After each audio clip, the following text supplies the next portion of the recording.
Well, good morning, everybody. I'm rubbing my hands together because it is heating up in this transfer window for Manchester United. The absolute curveball yesterday of that 50 million plus, we don't actually know exactly how much, that bid for Leny Yoro that's gone in and been accepted by Lille. I'm going to run through the reaction of what's happened since. Rio Ferdinand's not exactly sitting on the fence. He wants us to sign him. Now, we're going to speak about Joshua Zirkzee because that deal is expected to be completed in the next couple of days. We're going to speak about Matthijs de Ligt. Right, am I better than that? I think Matt, what's his name? I think somebody emailed me. I think his name was Matt. Anyway, Matthijs de Ligt instead of Matthäus. I'm trying to get it right. And then we're going to speak about Ugarte, latest from France, and also Mason Greenwood's move to Marseille. David Ornstein confirming it yesterday. The prices involved, the sell-on clauses. We got the here we go this morning for Donny van der Beek. It's a busy time. That's a polite way to put it. But I'm going to try and run through all the news for you. I don't know how many tabs we've got open this morning. I think we must be north of 30 here today. And of course, it's England and the Netherlands in the semi-final. We watched Spain yesterday. I'll run through that. Good morning, everybody. That's the intro of what's coming up. It's going to be a busy show. Carl, good morning to you, dude. Josh, I can see you there as well. We've got Sigmund. How you doing, buddy? Alex, you're there as well. How you doing, mate? Oh, tomorrow, by the way, members, 5:30. We're going to be doing the first proper members Q&A. So go over to the community tab and fire in your questions. I'll take questions during the show anyway, but nice little half an hour chat. Just members. It's one of the ways that I can hopefully give a bit more back to just the members who help me with this channel so much. Who's there from the member gang? Ryan, Jonathan Rose, how you doing, buddy? Andrew Mania, J-Man, we've got James Bush, Steve Brooks, how you doing, buddy? Russell, and on Facebook, we've got plenty too. We've got Trevor Williams, we've got Dave Smith, Robert Donovan, George, John, and Augustine. Good morning to all of you. Well, first things first, can we have a big congratulations to Argentina, who are in the Copa America final. You can see our boys over there, Lisandro Martinez and Garnacho. I'm purposefully cutting that bastard out. Anyway, Garnacho has hardly played, really, this tournament. But I said it to you. I said that him simply being there is good experience. And now he's in the final. Lisandro started again. Another clean sheet. That's probably the biggest positive that we can get from the two big positives that we can draw from the international tournaments that are happening is that Kobbie Mainoo has now established himself in that team and still doesn't look out of place. And we'll speak about that a little bit later. Well, next, actually. And then Lisandro Martinez has started. There may have been one game where he didn't start. I think he might have started them all. Don't quite know. But he looks fit. He looks ready. And this is his pre-season, if you want to call it that. Because he had hardly anything last season. He needs this. Then he's got a full pre-season. And then he can come back to United, hopefully, as a Lisandro that we remember. But Garnacho, I think he's played one game? He didn't start. I don't think he started. I think he came off the bench. Or he might have started one game. Don't quite know. Anyway, he's played a few minutes, but he's there. And it's good experience for him. Now, can we just talk about this goal?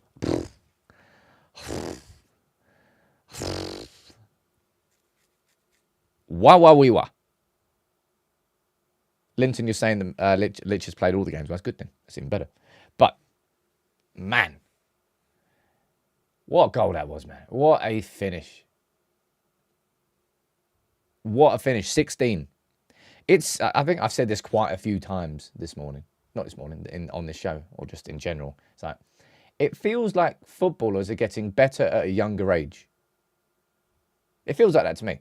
Like, look, he's just about to turn 17, so he's 16 until he turns 17, whatever you want to call it. He's 16. And he's doing that in a Euros semi-final and pushing Kylian Mbappe off centre stage and taking it. Just round of applause for him, man. Spain have easily been the team of the tournament, have the whole way through. If England get through, they're going to have to pull their finger out because they are going to get walloped by that Spain team, who are just exciting. Really direct wingers in Nico Williams and Lamine Yamal. Rodri and, what's his name? Can't remember his name now. Fabian Ruiz? No, it's not Fabian Ruiz. Can't remember anyway. The other midfielder's been doing quite well as well. Spain just look like a good team. Really good team. And, of course, we've got this game here tonight. I saw this, I didn't realise this is being played in Dortmund Stadium. So it's such a mad year for Bellingham, isn't it? Having left Dortmund for Real Madrid, having them won the league, having then won the Champions League against Dortmund at Wembley. And now he's back in Dortmund Stadium facing the Netherlands in the Euro semi-final. Or was it Fabian Ruiz? I got it right. It was Fabian Ruiz.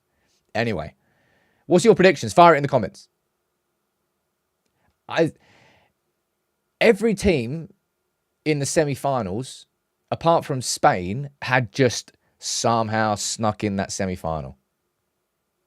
France, their first goal from open play was against Spain. England have been tosh in every single game and scraped through. And the same goes for the Netherlands. So it probably means it's going to be a pretty awful game that goes to extra time and just gets decided by a moment. Steve Brooks, you're going 2-0. United Dole, you're going 3-1 Netherlands. 2-0 Netherlands down there. I think England in extra time. I mean, it might go penalties again. Either way, I don't think it's going to be a particularly enjoyable game. Someone's saying, where's my Dutch shirt here today? It's actually there. It's still there. Straight out the wash. Nice and clean. But no, I'm not putting that on today.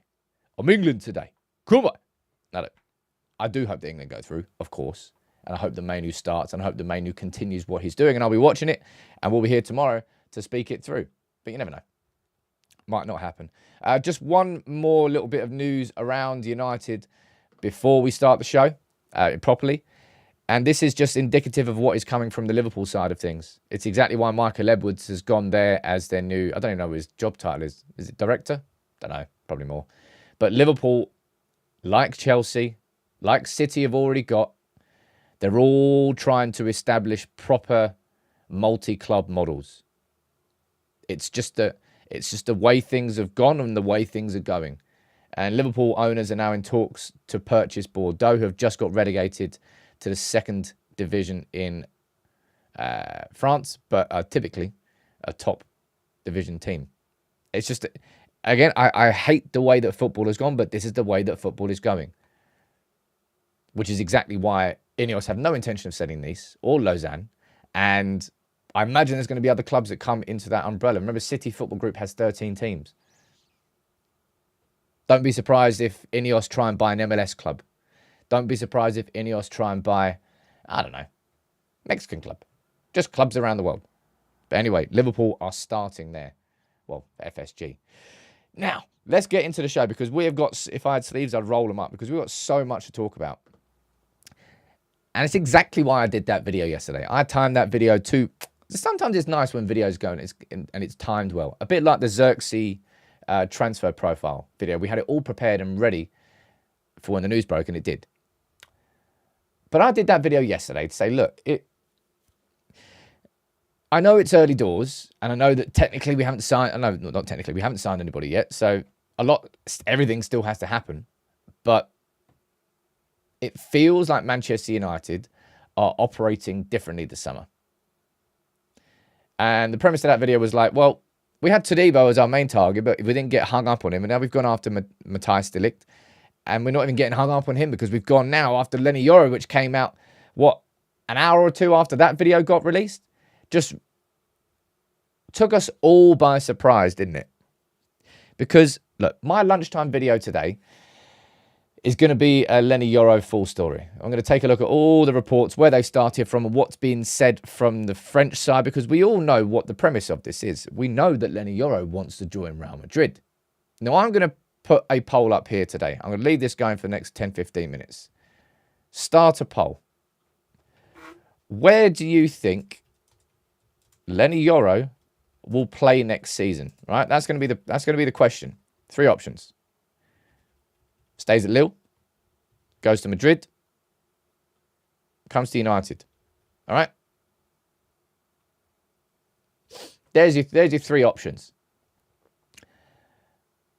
David Ornstein first linked us with Leny Yoro, I think not first linked with him, but I think it was back in mid-June, saying, look, he's on Manchester United's list. And Man United are sort of well aware that he wants to join Real Madrid. So United aren't going to lose sleep over it. But it was considered a unique market opportunity. At 18, how good he is and the combination he has of athleticism, but also game reading and also maturity at that age is kind of a rare profile. And if he goes to a club like Manchester United or Real Madrid and he plays in the same way he did last year, by the time he's 20, he's going to be an absolutely phenomenal player. Which is why so many United fans got excited when this dropped yesterday. Fabrizio Romano confirming that Man United not only had put a bid in worth over 50 million for Leny Yoro, but that Lille had accepted it. And that's a big part here. And I'm going to read through what Fabrizio has been saying on it, because he did a couple of updates. Lille insisting with Yoro to accept Manchester United as it's the best proposal on their table. And that's an important part. And I want to ask you about this in a minute. I asked on Twitter yesterday, but Yoro's always given priority to Real Madrid and he's waiting on them. And the decision is up to Yoro. Real Madrid, Fabrizio is reporting here, very relaxed and calm. They're aware of his preference to join them. And what he's saying there is, well, Real Madrid are basically going to say, well, you either agree to Yoro joining us on our terms this summer, or you can sit there and lose him for free next summer. Which could happen. Definitely could happen. And Fabrizio's using the example of Camavinga when he did the same. Did Camavinga join on a free? Or did they sell him to Real Madrid? Remember, we were linked with Camavinga too. Seems like Manchester United and Real Madrid always go after the same sort of French teenage signings. What do you think is going to happen? All right.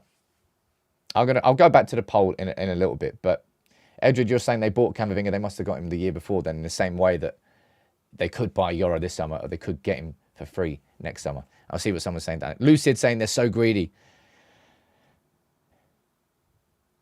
Real Madrid, surely the best squad builders in the world, man. It's disgusting. Casemiro leaving and Tchouaméni coming in. Don't know who's coming in for Cruz. Who did come in for Cruz? Well, they've already got Camavinga. They've already got Valverde. They've already got Tchouaméni. So they don't even need to really replace. Well, of course they do. And Mbappe's coming in. It's disgusting. It's disgusting. Nicole's saying, how good is he really? 50 million is a lot.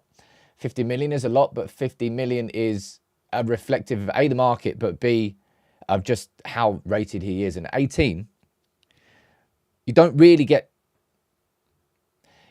Look, Lamine Yamal is 16 doing what he's doing, but 18-year-olds, and there are examples of it, of course there are, but it's rare to get 18-year-olds as composed, not complete, but you can see all the assets of his game all laid out, but the athleticism, the ball reading, the actual composure and possession, the being able to, the strength in the duel, and just all the fundamentals there are already really very strong with Leny Yoro. And with good coaching, you could really, really level them all up. Colette's saying, why would United put a formal bid in if they didn't get any indication he might come? I think it's a fair point. I think it's a fair point. Oh, yeah, Bellingham. I just completely forgot about Bellingham for Real Madrid. I hate that club. It's not fair. It's not fair. It's very exciting. No, we had the price down there of around about £70 million. I don't know what that would actually be. But it will be a lot of money. This is the question I want to ask is this. I think this is the one that I need more sort of clarity on. Not clarity, but discussion.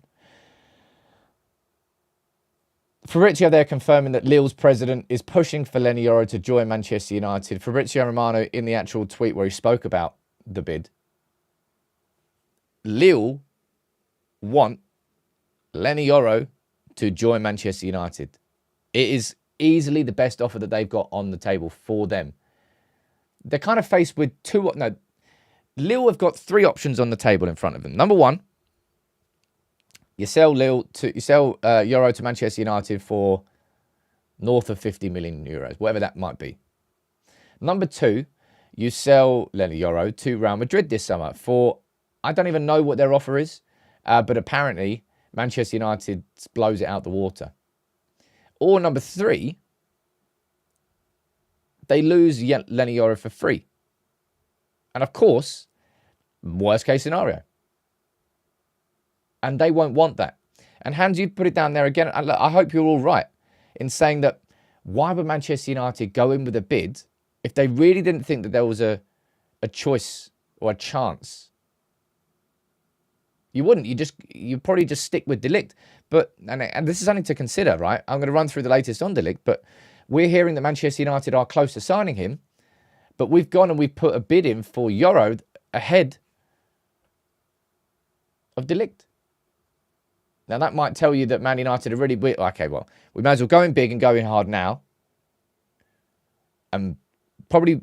I can't imagine we wait long before we pull this bid away. I'm going to go down and read some of your comments here soon. But, oh, man, look at that.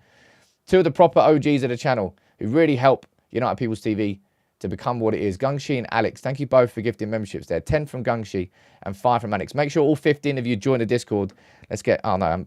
I haven't put the buttons on. What is this rookie? I forgot to press the button that starts all the programs I need. This rookie. Don't know why I'm doing the Italian. What are you saying down here, right? I'm going to read a few of the comments out. Jonathan saying, again, we shouldn't get a player who doesn't want to come. Remember Di Maria.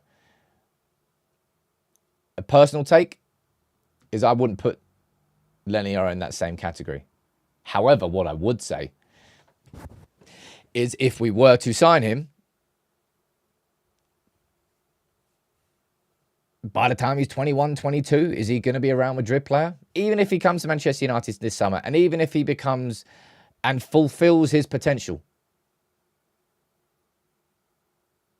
odds are Leny Yoro is probably going to be a Real Madrid player by the time he's like 22. That's 4 years' time. So you'd have to be prepared for that. Because there's no way that he would come and just retire at Manchester United. Hopefully the button works now. Alex and Gungshi, this one's for you. Big up to all of you, man. Real Madrid. Oh, shit! Gary Neville's back. I think that was me yesterday when that was me when this tweet from Fabrizio came out. I was just surprised by it. Some people are saying, oh, Sam, is this all just going to be like, is this just all games by Manchester United? We're going over there to put in 50 million for Leny Yoro, a player that we know that we're not going to be able to sign, because then it puts pressure on Everton to show them that we're not going to sit there and wait for you. Right? Personal take here. It would take some convincing to bring Yoro in. But I think the convincing can happen now because it's happening in front of their eyes. We've got a new football structure in place. Manchester United is one of the 5 biggest clubs in the world. In my opinion, only Barcelona and Real Madrid you can put in the same category. They're the top 3 clubs in the world. You could become part of this team, which is, we've won 2 trophies in the last 2 years, but we want more and we want better. You could become part of that. And I don't think it will be too hard to sell. It would depend. And this is the question I wanted to ask everyone down here, right? Like, how powerless are Lille in this situation? Do they have any sway, any swing? Is this all simply down to where Leny Yoro wants to play? Because if they've got 2 offers on their table, they've got 50 million plus and they've got one for like 20, 30 million, of course they'll want to accept that one. Is it literally just that, do players hold all that power now? Because it just seems a little bit strange. I don't know, maybe I'm wrong. Or maybe it literally, like, player power to the nth degree here. I'm going to see what you're saying down here. Stevie's saying depends on contract, and I suppose it does. It goes down into the actual details. And I suppose that's why you have good lawyers, so you know exactly what you're signing. Mania saying they've no swing. The only thing they can do is not play him if he stays. Yeah, it feels very much like, is this just how transfers go these days? Remember Harry Maguire last season? We accepted a 30 mil bid from West Ham. He said, nah, I'm not going there unless you pay me all the money I would be owed in the difference of the wage of the contract. If you don't do that, I'm staying. And he stayed. Of course, Lille could, they never would. They could threaten to throw him on the bench and put him in the reserves and delay and stagnate his career by a year. But they'd just be doing themselves a disservice. My gut instinct is that Leny Yoro will not be joining Manchester United. However, Ineos and Manchester United have put the ball in his court. The bid's gone in. All right?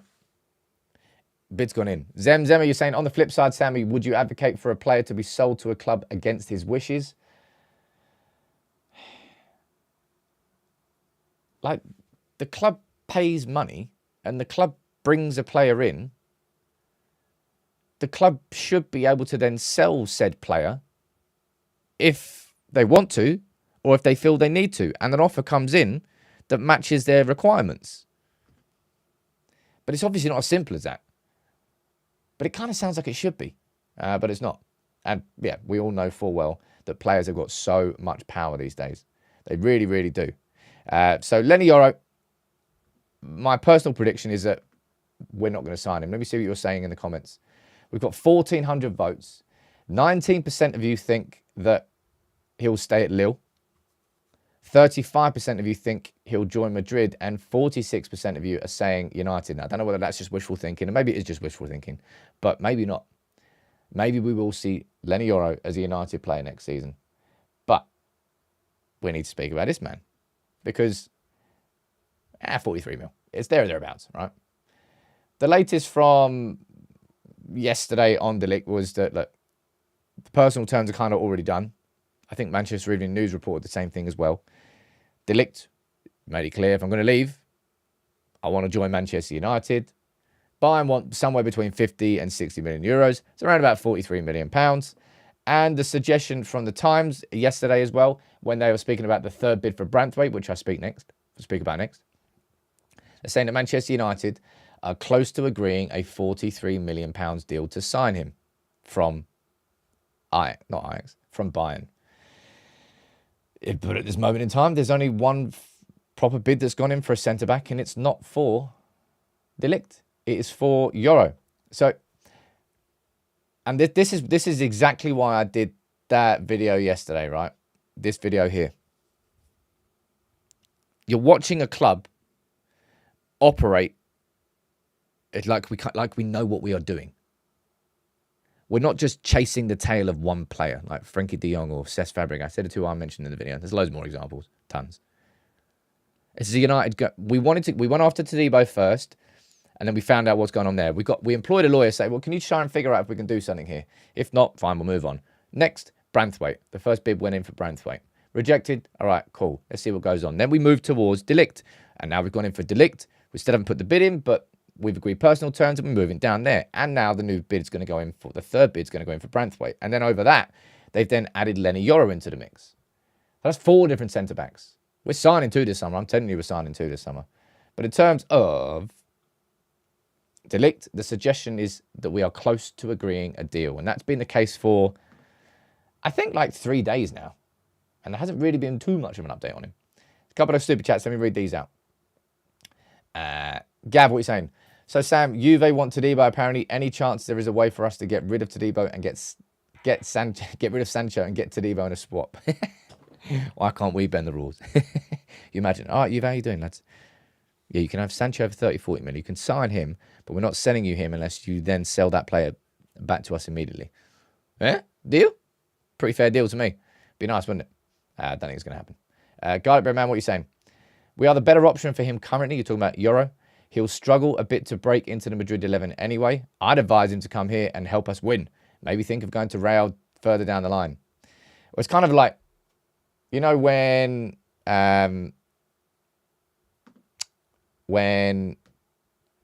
Dortmund signed Bellingham.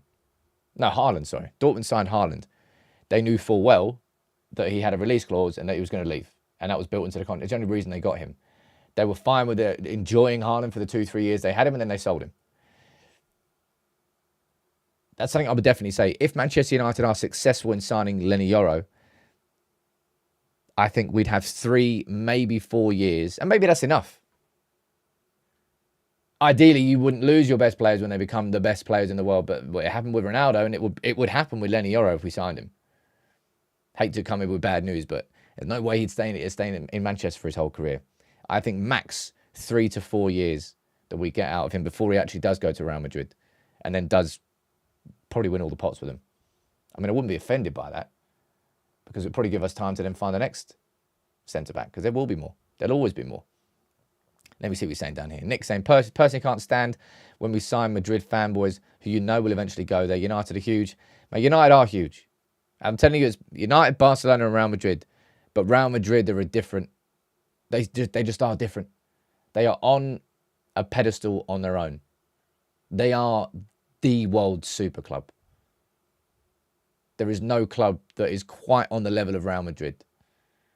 And I say that as a Manchester United fan. We lost Ronaldo to them back in 2008. And their stature's only grown since then. And ours has gone in the shredder since. I mean, how many bloody Champions League have they won since then? I don't know. Sent him to Real Madrid for 100 mil plus. No doubt he'd cost a lot of money. If we definitely make a profit on Leny Yoro. It could be a perfect transfer. Get a great player for 50 million now. Watch him grow and develop. Sell him for 120 mil and have an incredible player for 3-4 years and then have money to reinvest back into your squad. I wouldn't exactly call that a bad signing. Bernard, you're saying we lost Ruud to them and Beckham to them. We didn't lose Ruud and Beckham. Well, Fergie lost Beckham because they fell out. And Fergie fell out with them. Ruud and Beckham both going are a consequence of Fergie falling out with them rather than us losing them. And Owen Hargreaves went there as well? Michael Owen did too. And Gabriel Heinze. It's a good pub quiz, that. Anyway, we move on from Leny Yoro. I'm going to do a full story on him. There's going to be some more information in that. We might actually take a look at his profile too. Yes, man. Joshua Zirkzee.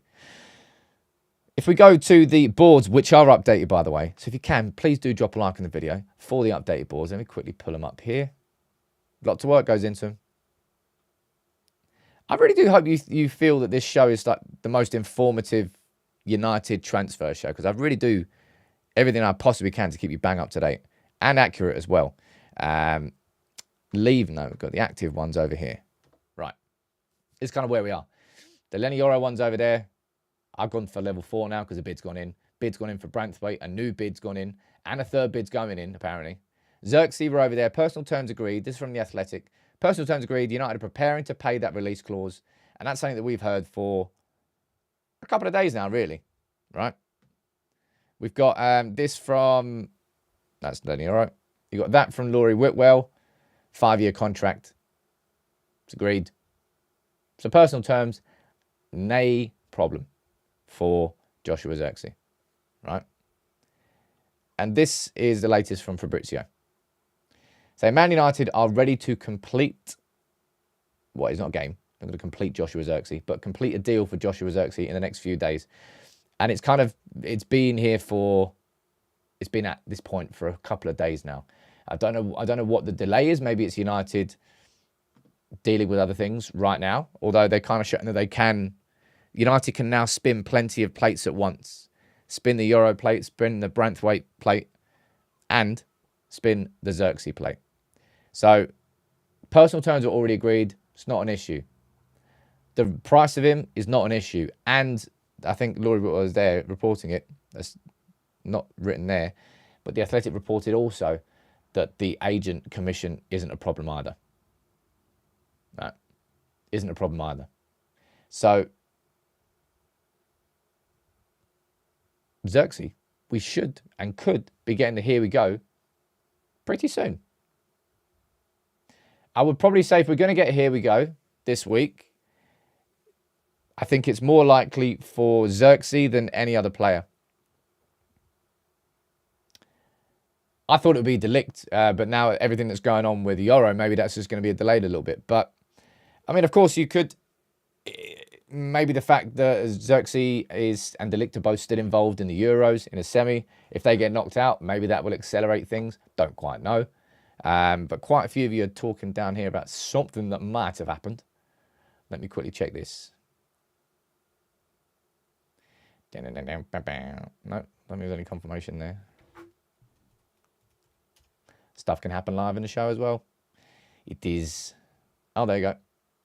Right, yeah. Now, this is... It's not a surprise given what's transpired since. But I didn't think this would happen. Right? Van der Gag is gone. Contract will be terminated and he has left the club. When we first spoke about the Van Nistelrooy and the Hacky story, or Hake, whatever you want to call it, I'm going to call him Hacky. More fun. I said there's absolutely no, I don't know what the solution is, but there's absolutely no way that we're just going to bring in 2 new assistant managers and not get rid of someone. And we've got confirmation here that that somebody is Van der Gag, which means that Steve McLaren is staying at the club. Now, again, we don't know whether that is going to be... We don't know whether that's going to be in the same role as an assistant manager or maybe a bit of a repurposed role. But this is a really, really significant bit of news because Van der Gag and Ten Hag were extremely loyal with each other, right?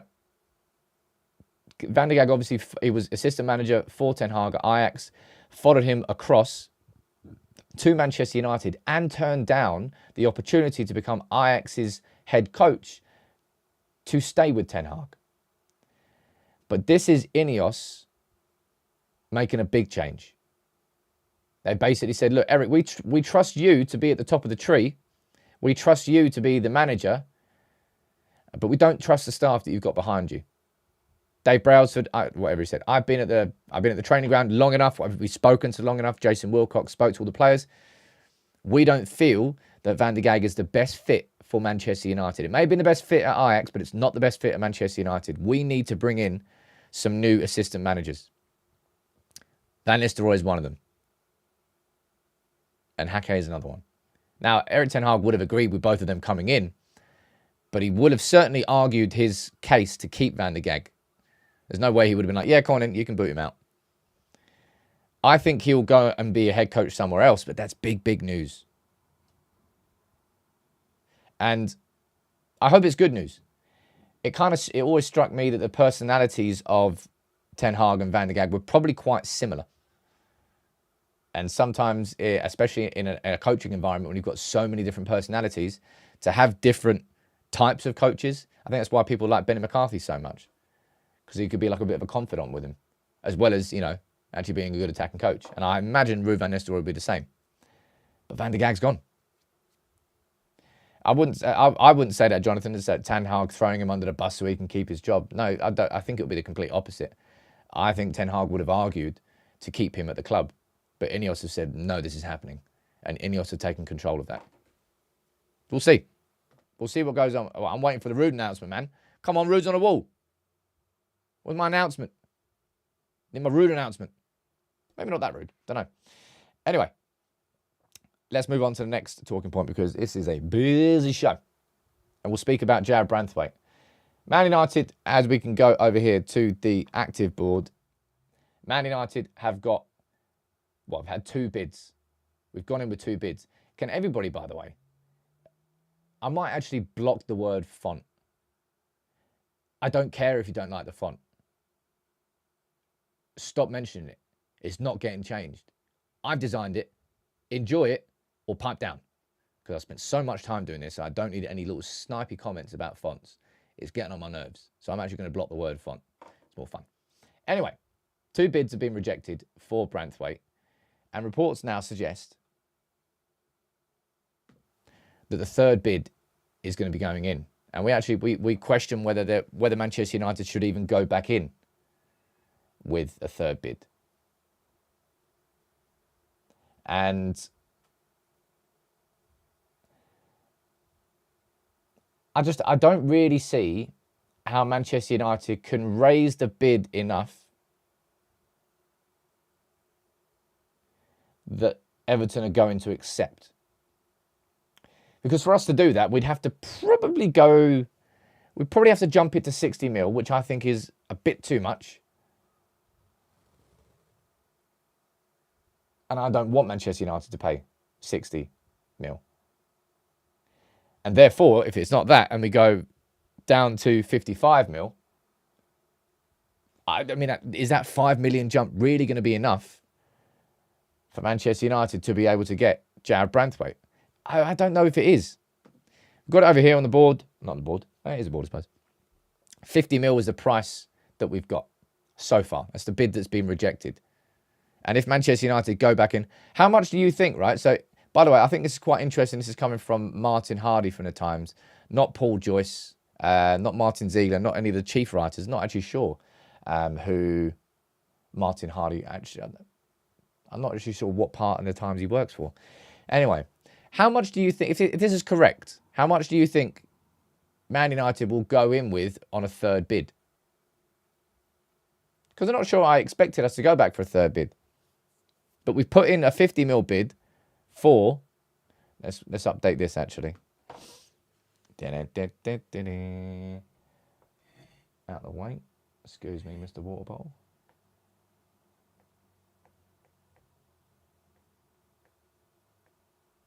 $50 million. Right, so the 50 mil bid is in for Leny Yoro. And Manchester United currently have bid 50 mil for Brainthwaite. Well, 50 million euros is what we bid actually for Yoro. I need to change that sign. Anyway, what we're saying down here. 55 plus 5, someone said down there, Zirkzee, 55 plus 8 million in add-ons. And it might be the add-ons. Like, I don't ever get offended by add-ons, man. Because if the add-ons are, if you win the Premier League or the Champions League, we'll get another few million, fine. You can have that, man. We just won the Premier League or the Champions League. You can get rewarded for that. You win, I win, everyone wins. It's more the upfront stuff, I think. What else are you saying down here? 50 million plus 1. Do you remember, who was it? Luis Suarez. And Liverpool thought they were being cheeky. No, Arsenal thought they were being cheeky. Well, that worked out. Well done, Arsenal. 55 max, all clauses included. If this is correct, I still don't personally think this third bid's going to be enough. So then I think, well, what's the point? Maybe it's a third bid and walk away. Just leave it on the table. Or include Harry Maguire into it. I don't know. Nuruddin, my man. How you doing, dude? Haven't seen you for a few days. Hope you're well. I mean, you're always well. And you're always making this channel just better. Just a better place. Gifting 20 memberships. All of you join the Discord now. Let's have a little celebration. Who have you got? Is it Garnacho? I think it's Garnacho. Talent for Garnacho! Oh, wow! Oh, wow! Look at that. That is one of the great goals in front of a stunned Gladys Street. Love that. Merch is all, fingers crossed. We're aiming for the end of this week. There's still quite just a few final things to run through, and hopefully we'll be able to launch. Gav, cheeky super chat. But I mean, Man United's first bid was 43 million. Our second bid was 50 million. So by the same premise, call it 57 million. Somewhere between 55 and 57 million is probably what I would expect Manchester United to go back in with if we're going in with a third bid and if indeed the times are correct. Let's find out. We will update you as soon as we have info on that. We will. Don't know why I said we. We see this yesterday from the Manchester Evening News. It's a shame it's from Manchester Evening News, man. Johnny, that's a very well-timed comment. Could we end up with 3 new centre-backs? This is exactly what the Manchester Evening News is saying. I mean, it's a possibility, but it seems unlikely. I've always maintained that we will get 2 centre-backs this summer, and we are absolutely heading in that direction. But 3 would require... Varane's gone, Lindelof would need to go, Maguire would probably need to go, and we're going to have a conversation about Cambuela as well. A little bit of a surprise from there. But maybe we'll get 3 centre-backs. Well, I don't know, but kind of be hard to keep them all happy. In terms of next transfer, and then we're going to be moving on, by the way. We haven't even spoken about Mason Greenwood or Donny van der Beek, and we'll speak about those 2 next. There's just so much transfer news to actually speak through first. But Ugarte, right? Again, I think I've said this quite a few times to you now. I don't know where people are finding the stuff. I've got it over here. If we go to the active board, there's one report from France, from Le Ten Sport. The Man United are putting a 45 million euro bid. And that is about as strong as the links have come between Ugarte and Manchester United and an actual bid. Nothing from Ornstein, nothing from the Telegraph, the Times, the Athletic, or anything in the British press that we trust, or anything really in the top tier from France either. I don't know who keeps saying, I don't even think we put a bid in, let alone a second bid, let alone a third bid for Ugarte, but we're definitely interested in him. And the latest reports from France are saying this, down here. According to our information, the positions are getting closer and the idea of seeing Ugarte with United is getting more and more weight. I mean, that's it. It's all still just kind of at Chinese whisper stage with Ugarte. I'm going to see if there's any... Oh, Fabrizio said it this morning. Let me have a quick look over here then.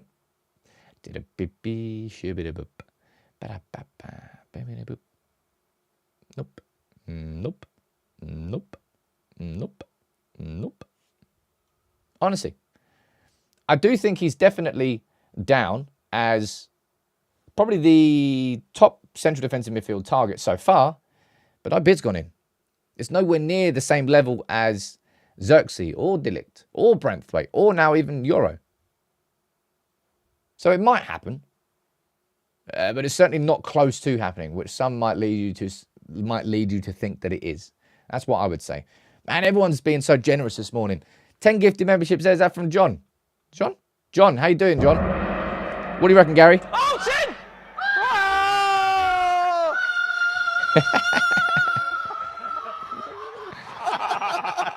That won't ever not be funny. Just like Casemiro's. There's a few like timeless ones. Anyway, we need to move on to stuff that's actually happened. And we've been waiting for this. And we've got confirmation. Mason Greenwood to Marseille. David Ornstein here reporting this yesterday. Manchester United have reached the agreement with Marseille for Mason Greenwood. Go down here and we see the details.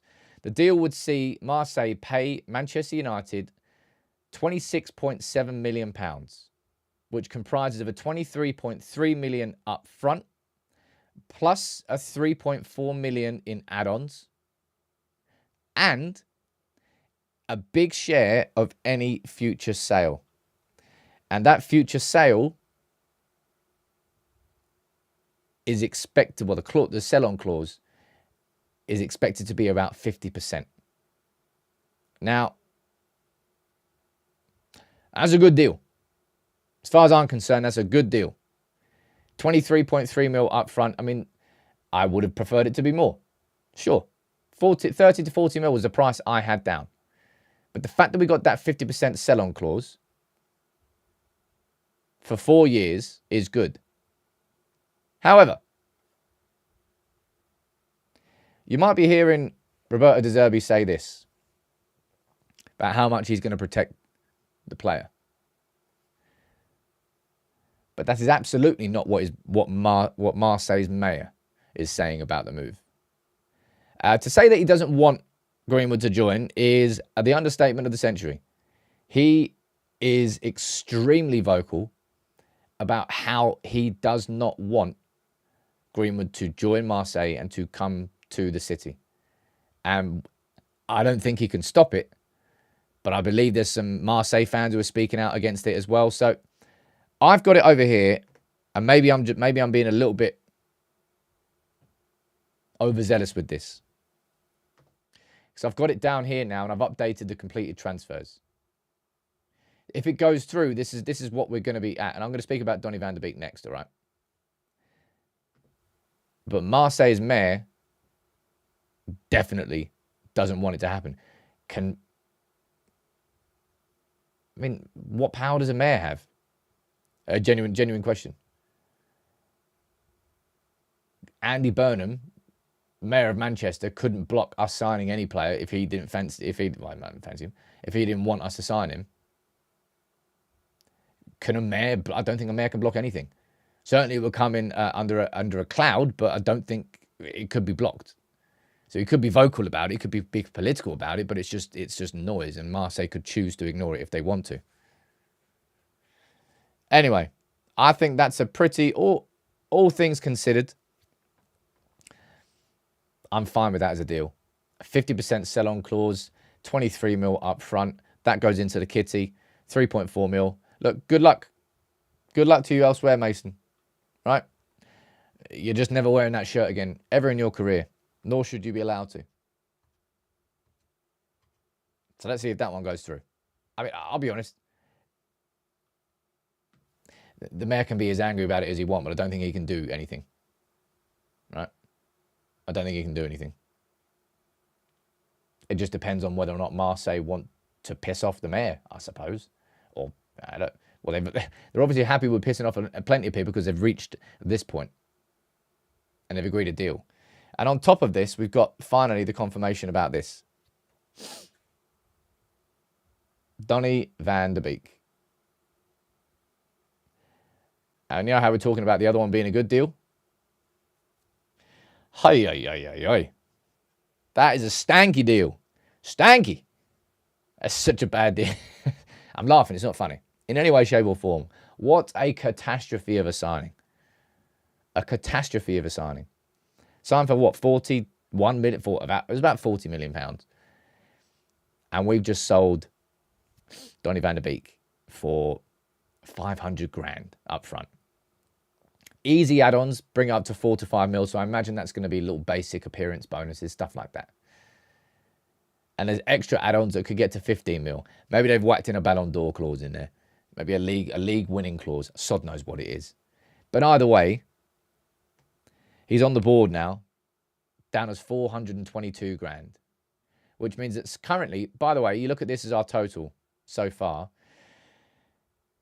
If the Greenwood deal goes through and Ornstein's correct, and we've agreed the deal. We haven't got the here we go there, but we've agreed the deal. That's why I validated it to the board. But we do.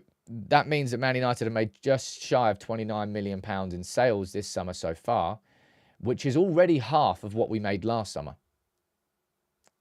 And we've still got the likes of Casemiro, Sancho, Lindelof, maybe Wan-Bissaka, maybe Maguire, potentially McTominay. There's lots more that can be done. But Donny,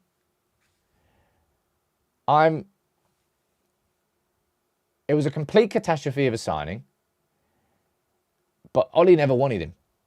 He was signed because he was a market opportunity. A player of his quality and age shouldn't be that price. I will sign him, and if it doesn't work out, we can just send him for profit anyway.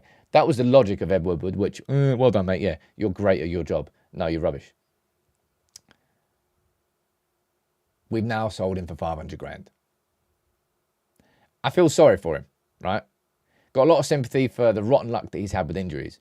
Although, as a person, not as a person, but personally, I think he got a lot more leeway than most players did. And there was this big cult around Van de Beek that you couldn't speak about him being poor. Even when he got lots of opportunities, I still don't think he did enough. And then finally, and this is what I mean about rotten luck, when it actually looked like he was really starting to do it and he got a few games in a row, that's when he got that injury where his knee just kind of went hyperextended the other way. And that was really unlucky. But this is Manchester. What you're seeing here, this Donny van de Beek situation, is not the only time it's happened, and there'll be more examples of it. It feels like Ashworth and Manchester United are all sitting there going, right, well, we're going to lose money here, lads. Okay, it's not good for us. We're going to have to clean up this mess. And it feels like they're willing to accept smaller fees up front to get the wages off the books and to get players gone and putting in the sell-on clauses. And saying, well, if that player does go on to do well elsewhere, at least we'll benefit from it in the future, in the long term. So these sell-on clauses should pile up. Over the next two, three seasons, we should get all these players, whoever leaves, with the sell-on clause that Man United should be benefiting from further down the line. That's like the long-term plan. These sell-on clauses will come back in a few years and actually really help us. But we're willing to sell players for cheaper now because they've got no value. Because of what's happened at this club for so long. So it's trying to get value out of them, but just further down the line. That's what these sell-on clauses are. And I think it's a smart way of doing it. It's basically the only way that they could ever make some sort of money out of these players. And again, that's something that's come from probably new thinking. Kind of started with Zidane Iqbal, didn't it? Sold him for £1 million with a sell-on clause. Damn, man, you should have got him for more than a mil for him. But anyway, half a mil. Let me see what you're saying about Donny. Do you remember the letter from Van der Sar about what, look after Donny? Sorry, Edwin. Selling Alvaro Fernandez was bad move. That one sale we'll regret. I'm pretty sure we got a sell-on clause with Alvaro Fernandez as well. No? I'm pretty sure every player that's sold, that we've sold, we've had... I don't know how big the sell-on clause is. I don't think it would be as big as 50% with Mason Greenwood, but pretty sure there's a sell-on clause there as well. Obviously, reducing the wage bill, that helps too. Man, we've still got tabs open here. Busy. Juve still pushing for Sancho. Nobody wants him. That's a lie. Everybody wants him. No one's willing to pay for him. That's pretty much what Jadon Sancho is as a player right now. And I have no idea how we're going to structure this deal. I really don't. Sancho's the most Sancho and Casemiro. Casemiro is not as complicated because it will probably be Saudi if he goes, so therefore the wages aren't a problem. Doesn't matter. Sancho leaving, it's just going to be a problem. It has been a problem so far. No one's really been interested in him. No one's really come forward with an actual genuine offer. We're probably going to have to accept a lower fee for Sancho to cover the fact that the wages are going to be there, and we're going to have to probably offset them somehow and maybe get a sell-on clause there too. I don't know how this Sancho one's going to be structured. I got no idea. But that one's just as important as the Greenwood one. Just as important as the Casemiro one. Greenwood, Sancho, and Casemiro are the three players that we need to get rid of this summer. In terms of what we want to sign 3 centre backs, do we? We want to sign Zirkzee as well, and you want to sign who else? Ugarte. You want to sign a central midfielder? Yeah, you better get selling, boys. Lots more to do on the selling front. Erik ten Hag did his first interview yesterday, and I was going to do a video on it. I was prepared for it, but I watched it and I was like, I mean, there's not really that much to tell you. It was all kind of it was a fluffy club interview. How are you? How are your holidays? How are you after you signing your contract? Are you ready and raring to go? What do you think we're going to improve on this season? It was an MUTV interview where we didn't really learn too much. He did speak about Ineos a little bit. Of course he's happy. Of course he is. He's now finally got a support network. And Erik ten Hag is the first manager to have that, a genuine support network. Lots of us felt that he deserved an opportunity in it. I'll be honest, I wibbly-wobbled last season as to whether I thought he actually did deserve an opportunity. But that's now by the by. It's in the past. He has got the opportunity to work inside this new football club with a new structure. And I tell you what, looking at the way that we are acting, we are seeing the beginnings of a new Manchester United. We need that same ruthlessness applied now to sales. Now, in terms of last couple of points here. In fact, I'll bring this one up after this because I think this is an interesting conversation. You know how we're talking about maybe signing 3 centre-backs? This is only whispers, right? That's why it's at the end of the show. This is whispers. But the whispers are that Cambuala is going to or has rejected a contract offer from Manchester United to extend his contract. And truth be told, I wouldn't be surprised. Because, right, put yourself in Cambuala's shoes, right? You've broken through into the Manchester United team last season when we had a massive injury crisis, and you showed yourself. You showed you had the quality. The following summer, Manchester United let Varane go, and I think Lindelof will be sold as well. Cool, even more opportunities are coming my way. Until you see that Manchester United have put in a 50 mil bid for Leny Yoro. Until you see the fact that Manchester United are also pursuing de Ligt. And you think, what opportunities am I going to get next season? I think there'd be justification for him thinking it, but also He saw what happened at our football club last season. There will be opportunities. And if I was to choose between Willy Cambuala staying as a 5th choice or Johnny Evans, I would personally choose Willy Cambuala, and I would let Johnny Evans go into retirement, into coaching, and stay at Manchester United and help teach these players. And I'd rather Cambuala was a 5th choice centre-back behind. We're going to have Martinez, and say we get 3 new centre-backs, or say we get 2 new centre-backs and Maguire stays. Either way, that's 4. And the 5th choice can be Willy Cambuala. I'd rather that than Evans get a new contract. Because I don't think both of those happen. I don't think Evans gets a new contract and Cambuala stays. We'll find out. But I hope he does stay. You saw him leaving wouldn't be because he doesn't want to be a Manchester United player. You saw all those, him like G'ing up the crowd, him singing along with the crowd. He definitely loves himself, loves being a Manchester United player. And I hope he doesn't leave. But it's a possibility. It's a possibility there. What's the last thing from today's show? We'll wrap it up there, actually. Last couple of minutes, please fire in all your questions or concerns or anything you don't think that I've spoken about. But I spoke about Leny Yoro in quite a bit of detail. The bid's gone in, right? Whether or not they accept is the big question. De Ligt, we're still waiting for that proper bid to go in, and I'll bring you news of that as and when it happens. Zirkzee, we should be getting a here we go in the next few days, I think, or at least a deal being agreed. I don't know. And Brainthwaite, apparently a 3rd bid's going in. Well, someone's saying 20 mil for Cambuala. We're not Man City. We can't sell these academy players for just ridiculous amounts of money, even though we should be able to. I mean, absolutely should be able to. Apparently, Donny sent a farewell message. Let's have a quick look.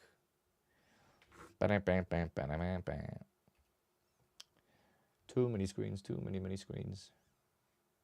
Right, there you go. Let's read out Donny's farewell message and then we'll wrap the show up. Dear Manchester United family, today is a memorable day as my adventure at the club comes to an end. I want to thank you all for your support throughout the years. From the moment we arrived at Manchester United, we felt extremely welcome and we are grateful for that. Thank you to everyone at the club for making us feel at home. A special thanks to all the fans that made the years unforgettable. Besides the football, the birth of our 2 children here ensures that Manchester will always have a special place in our heart. That's pretty nice. That's pretty nice. Did Van der Sar have his kid in Manchester as well? I can't remember. But anyway, I've got nothing but well wishes for Donny van der Beek. Clearly a very nice guy. Clearly a very good dude. Rotten with the injuries. Also didn't make enough of his opportunities when he had them. Personal opinion. And I hope he goes off into the sun, into Girona. By the way, we're in the Champions League next year. Remember that. So he's not just joining like a bottom table, La Liga side. They finished 3rd. I hope he nails it. I hope he enjoys it. Let me see what you're saying down there in the comments. Last couple of things. Financial report, I think that comes out today, Marcel. Comes out this afternoon. I'll bring you the results of that. If it's really important, I'll do a live show, but I don't think it will be. Chiesa swap for Jadon Sancho. I mean, he would be a good player, but no, I'd rather just money, if I'm honest. I'd rather money and invest in what we want. Right, I'll wrap it up for today. Thank you all for tuning in. Hope you enjoyed it. I hope you enjoy the font because it's staying forever. Font party, font party. Why are you so offended by a font? It's literally a whiteboard. It's supposed to look like a whiteboard. Some people are a bit crazy. Thank you all for tuning in. I'll be here a little bit at lunchtime today with the Leny Yoro full story. And then I'm probably going to be here live and direct with some extra ones because he's getting busy. It's getting busy. Take it easy, everyone.